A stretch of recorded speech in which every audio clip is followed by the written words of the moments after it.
देखो इधर पहले इसको समझो क्या बोला है कि दो समांतर धारावाही तारों के बीच का बल निकालना है, यानी कि दो तारे हैं जो धारावाहिता है, मतलब उसमें विद्युत धारा प्रवाहित की जा सकती है, उनके बीच में कितना बल लगेगा ये हमको देखना है।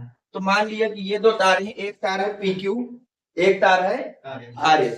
PQ में I1 धारा बह रही है और RS में I2 धारा बह रही है। आप इस बात को मैं आगे लिखा दूंगा कि अगर धारा की दिशा समान है तो दोनों तारे एक दूसरे के तरफ आकर्षित होंगी, दोनों तारे एक दूसरे की तरफ क्या होंगी।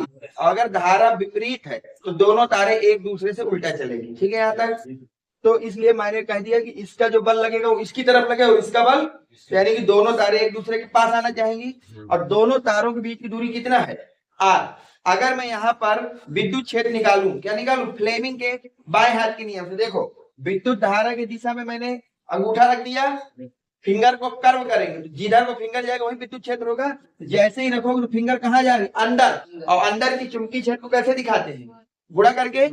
अब इधर वाले में रखो, ये रख दिया फिंगर। अब जब हम N की तरफ जाएंगे तो कैसे आएगा बिंदु, बाहर। अब बाहर के लिए चुंबकीय क्षेत्र हमेशा किससे दिखाते हैं, तो मान लिया एक पॉइंट है यम जहां पर चुंबकीय क्षेत्र की दिशा अंदर की तरफ है, और एक पॉइंट है यन जहां पर चुंबकीय क्षेत्र की दिशा कहाँ है, बाहर की तरफ। सही यहाँ तक। अब यही चीज हमने लिख दी है कि माना अनंत लंबाई के दो समांतर धारावाही चालक हैं। माना अनंत लंबाई के दो समांतर क्या है बेटा, धारावाही चालक है। ठीक है। एक चालक का नाम है PQ और एक चालक का नाम है RS। वायु तथा निर्वात में रखे गए हैं। कहाँ रखे गए हैं, वायु तथा। यदि दोनों चालक तारों के बीच की दूरी कितनी हो R, तो चालक तार PQ के कारण बिंदु यम पर चुंबकीय क्षेत्र, PQ ये है, बिंदु यम ये है, यहाँ पर हमें क्या निकालना है, चुंबकीय क्षेत्र। मैंने बताया था किसी भी धारावाही चालक के कारण किसी बिंदु पर जो चुंबकीय क्षेत्र होता है वो कितना होता है, μ0/2 पाई बहने वाली धारा बटे उसकी दूरी बिंदु की। तो जब वो सूत्र लगाओगे तो चालक तार PQ मान लिया चुंबकीय क्षेत्र है B1, कितना है, तो B1 क्या हो जाएगा, μ0/2 पाई। चालक पर बहने वाली धारा, कितनी धारा बह रही है, और बिंदु की दूरी कितनी है। सही यहाँ तक। चालक तार RS की L लंबाई पर आरोपित चुंबकीय क्षेत्र, ये तो है बेटा एक जो चुंबकीय बल होता है। कल मैंने हाँ L, कल मैंने बताया था कि किसी भी चालक तार पर जो चुंबकीय बल आघूर्ण लगता है, चुंबकीय बल लगता है वो कितना लगता है, IBL sin थीटा, IBL। तो I इस पर बल कौन लगाएगा, ये वाला बल कौन इस तार पर लगाएगा, ये वाला। तो इसमें धारा कितनी है, किसके ऊपर लगा रहा है, B1 के ऊपर। चुंबकीय क्षेत्र कितना है B1, लंबाई कितनी है L, और एंगल कितना है, परपेंडिकुलर है तो 90 रहेगा। साइन 90 का मान कितना होता है 1, तो बचेगा I2। B1 का मान यहां से रख दिया, μ0/2 पाई I1/RL। सही यहां तक। अब मैंने क्या किया, अब तार RS के प्रति मीटर लंबाई में मैं निकाल रहा हूं। प्रति मीटर मतलब क्या होता है भाई, L मीटर का हो गया, प्रति मीटर मतलब 1 मीटर से, तो अगर मैं L से भाग दे दूं, निकाल रहा हूं। प्रति मीटर मतलब क्या होता है भाई, L मीटर का हो गया, प्रति मीटर मतलब 1 मीटर से, तो अगर मैं L से भाग दे दूं भाई, L मीटर हर की लंबा, आपको पता है कि कितना बल लगेगा, और अगर उसको आप L से भाग दे दें, किससे भाग दे दें, तो 1 मीटर किया जाएगा बल, तो क्या हो जाएगा F/μ0/I2 अंदर जाएगा तो I1/I2 डिवाइड बाई, और चुंबकीय बल का मात्रक क्या हो जाएगा, न्यूटन इस बल का मात्रक हो गया, और लंबाई से भाग दिया तो न्यूटन पर मीटर। और ठीक इसी प्रकार चालक PQ के प्रति अगर हम निकालें, किसके पर निकालें, तो उसका भी यही आएगा FL μ0/I1 into R newton पर मीटर। क्योंकि भाई जब उसका RS का तुम चुंबकीय क्षेत्र निकालोगे तो यहां लिख देता हूं, उसको लिखना नहीं है, तो B2 कितना आ जाएगा μ0/2 पाई I2 बाई, तो इसका बल कितना आ जाएगा, बल आएगा बेटा I1 V2L साइन 90। अब यहाँ I1 की जगह I1 रख दो, अब B1 की जगह कितना रखो, μ0/2 पाई I2 बटे RL साइन 91 हो जाएगा। अब L उधर जाएगा तो कितना बन जाएगा F/L। अब जो μ0/2 पाई I1 अंदर जाएगा तो I1 इंटू, इसी प्रकार इसका भी बच जाएगा। तो वही लिख दिया, जो एक तरफ की प्रूविंग कर ली जाती है और दूसरे तरफ की हमेशा लिख दिया जाता है ठीक इसी प्रकार।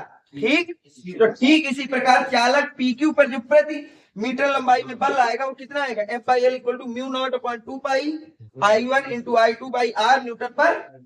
सही यहां तक नोट करो जल्दी।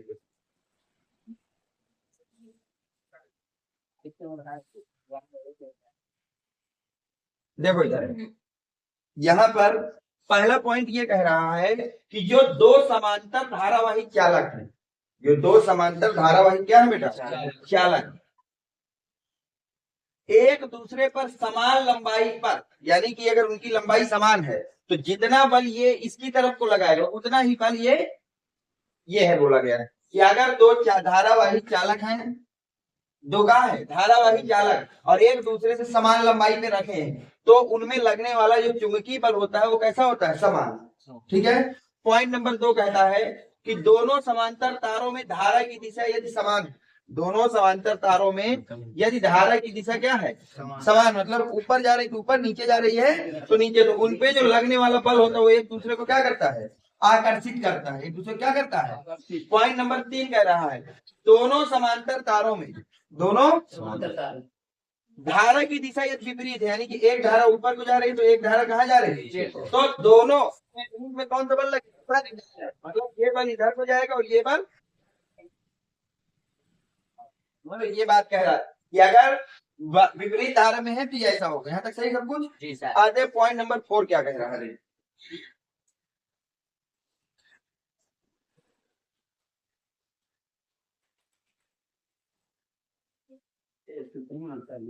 पॉइंट नंबर 4 कह रहा है यदि दोनों धारावाही चालकों में समान विद्युत धारा आई प्रवाहित हो रही हो, तो ध्यान से देखो, एक ये है, एक हमारी धारावाही है, इसमें धारा बह रही है I1 और इसमें धारा बह रही है, तो इनमें जो लगने वाला बल है F, चाहे वो इसका हो चाहे, तो क्या होता है F/L प्रति एकांक पे लगने वाला बल equal to μ0/2 I1 into R, यही होता है R, यही होता है।